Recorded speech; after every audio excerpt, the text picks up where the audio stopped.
Do you feel like you're barely keeping your head above water? That no matter how hard you try, meaningful progress remains out of reach? Heather gets that. She battled an eating disorder for years before seeking help. Now in recovery, Heather is here to tell you that positive change is possible even when it doesn't feel that way. Join her as she shares openly about her struggles and small triumphs. Fair warning though, Heather doesn't hold back. Her candid story may trigger some. But for those wanting honesty, hope, and healing, this is 1% Better with Heather. The information and stories shared on 1% Better are based on host Heather's personal experiences with eating disorders and mental health challenges. Heather is not a licensed doctor, therapist, dietitian, or other health professional. Her advice and opinions should not be taken as professional medical advice. Please consult your physician or a qualified health provider regarding any medical or health-related issues. 1% Better also contains descriptions of eating disorders that may be triggering for some listeners. Discretion is advised.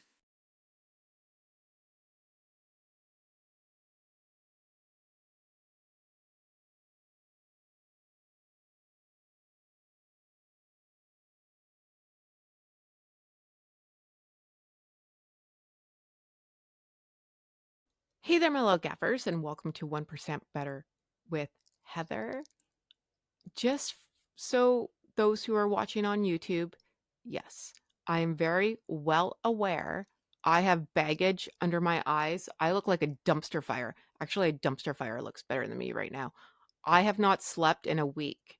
They are weaning me off my sleeping pills that I've been on for a good 7.5 years because of my heart, and it's not working out well for me. Let me tell you, I'm exhausted, but I can't sleep. I just cannot calm down my body. So if you're looking at me like, oh my God, what's wrong with this girl? Why does she look like Uncle Fester from the Addams Family? That's why. Very well aware. Thank you. So this episode I'm going to call Hospital Part 1. There's going to be a lot of parts. And please bear with me as my memory's not that good. I've also blocked a lot of stuff out. When I was going to the hospital, I was very ill. I was so sick it wasn't even funny, and your brain just doesn't work at this point. I will show you something that I have not looked at for a very long time. For those who are not watching on YouTube, I'm holding up my journal from the hospital. And this is hard. This is very, very hard. This book holds, I call it like memories from hell. Like nothing good's in this book. And I just couldn't look at it for a very long time. But I think it is time now to talk about it. So we can do hard things. We're going to do this together. So if I start crying, I'm sorry. But this is my story, my life, and how things went down. After the intervention, which was the end of May 2022, the big talk at the intervention was how to get Heather better. Please go listen to that video. I really go into detail there. So I was sort of trying to get better. I kept going to this one place that's in my city for eating disorders. I go fill out paperwork, hear nothing. Granted, I do have the gift of any paperwork with my name on it goes missing. It just does. So I call and they're like, yeah, no, we got it. We'll get you eventually. Sure, whatever. Didn't really care, to be honest. But after the intervention, I was like, no, I got to get better. So I remember going to my family doctor and I said, listen, I need to go to this program.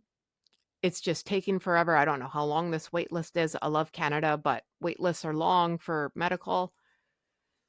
And he's like, yeah, no, I understand. And then it was like June 28th. It was a Monday. And I remember he called me. He's like, hey, Heather, you got to come down here and get all this paperwork. So if you want to go to the eating disorder facility to get better, we need an ER doctor to sign off on this. And I'm like, an ER doctor? And I'm like, all right, whatever. He's like, just come get the paperwork. I'm like, all right. So I went down there, got the paperwork. And he's like, all right, you have to go to the ER right now. And I was like, oh, okay, what do I know? Right? So I phoned my friend to take me to Surrey Memorial Hospital. Yes, I'm going to throw them under the bus. If you live in Surrey, British Columbia, Canada, or just in like Canada, you know Surrey Memorial Hospital. It is a shit show on a good day. So I'm like, I'm not paying for parking. Forget it. I'm going to be here for like the rest of my life because the wait is long. So she picks me up, she drops me off. I go with my paperwork. I get in the lineup to get into like registration. And that's where they take your vitals and everything too, right? So 20 minutes later, I get up to the front. The poor girl has to go to peds to go get my blood pressure cuff because my arm's so tiny. And she gets back, she takes all my vitals, whatever. And she says to me, "Why are you here?" And for some reason, I had enough balls to say, "I have an eating disorder." And she's like, "Oh, okay, come with me." Boom, right in the back. That has never happened. Ever. Ever, ever, ever. I was like catapulted right into the back to go see a doctor. I get this amazing nurse who comes in and she's lovely to me. Lovely. And she's like, "How are you feeling? How are you doing?" I'm like, "No, I'm totally fine. Everything's all right." And it's the summer. So I'm wearing like capris and a tank top. I look like Skeletor, right? So she's like horrified to look at me, but I don't see that. I'm like, "Yeah, no, I look amazing." Blah. No, no, no, no. She's probably thinking, "How is this girl even alive?" But she's like, "All right, so we're going to get your blood done, blah, blah, blah." Boom, blood comes. A bunch of other people come on, take my heart, take everything, whatever. And then the ER doctor comes in and he's like, "So why are you here?" And I was like, "Well, I have an eating disorder and my doctor told me to come down here to get you fill out all this paperwork so I can go to this set like place to get therapy and help." Oh, okay. And he's like, "Well, your blood comes back. You don't have like great potassium levels." I'm like, "No, I know." I said, "But I'm not shocked because I know my potassium's low at this point." He's like, "Oh, okay. Well, as long as you know." All right. And he's like, "All right." So he signs off on all the paperwork. He's like, "You can go." And I was like, "What?" He's like, "No, no, no. You can leave."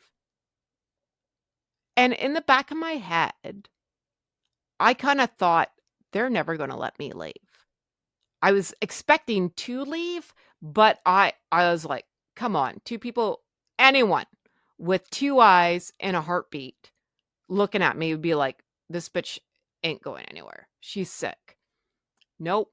He's like, "Yep, you got to see ya. Bye."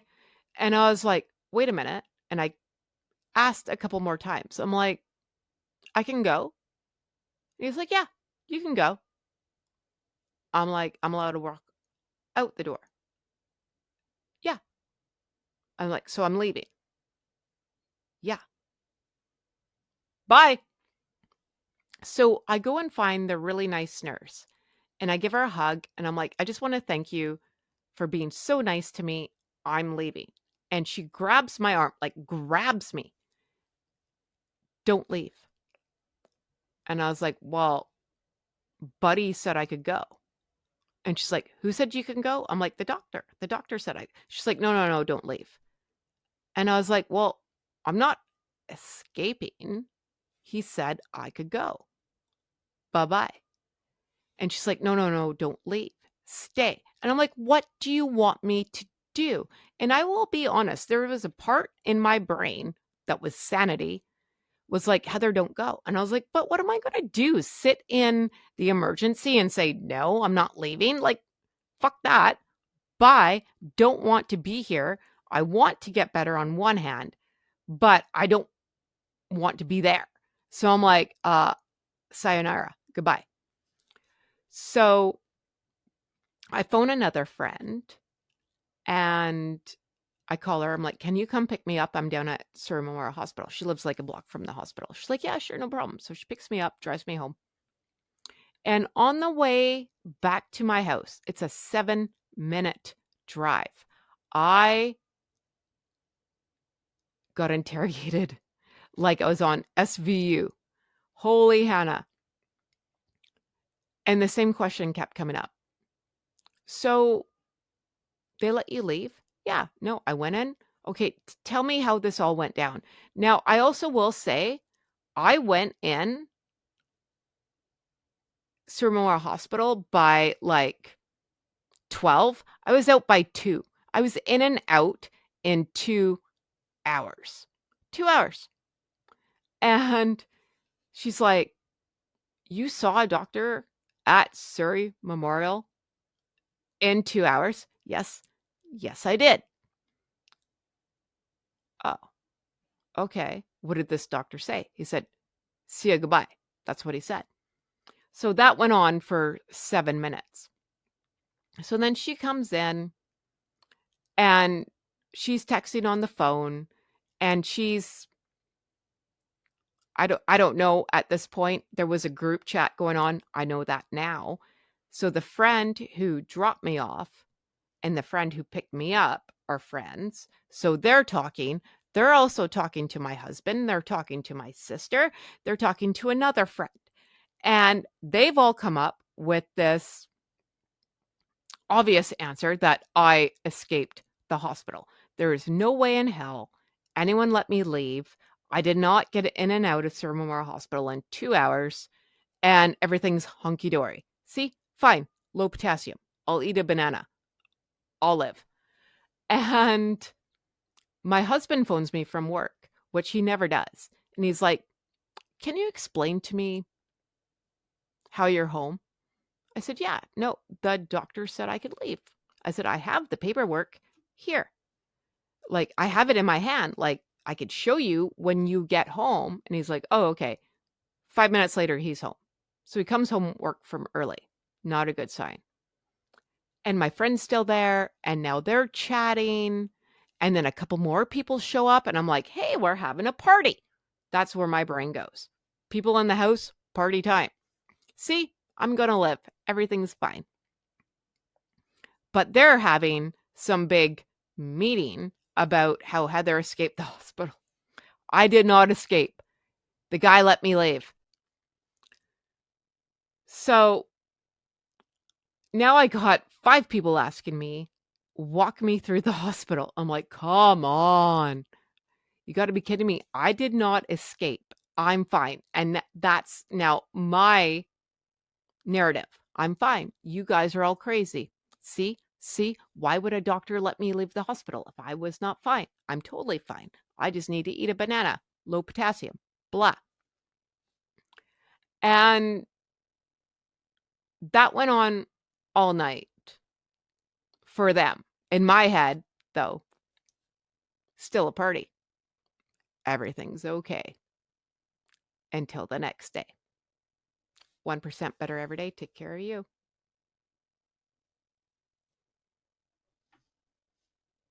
That's all for this episode of 1% Better. To continue the conversation, head over to our website at www.1percentbetter.ca, where you can access more stories and resources. We'd also love it if you subscribed and left us a review on your favorite podcast platform. And remember, friends, progress takes patience, perspective, and sometimes a little help from people who get it. So be kind to yourself and others as we work to get 1% better every day. We'll see you back here next week.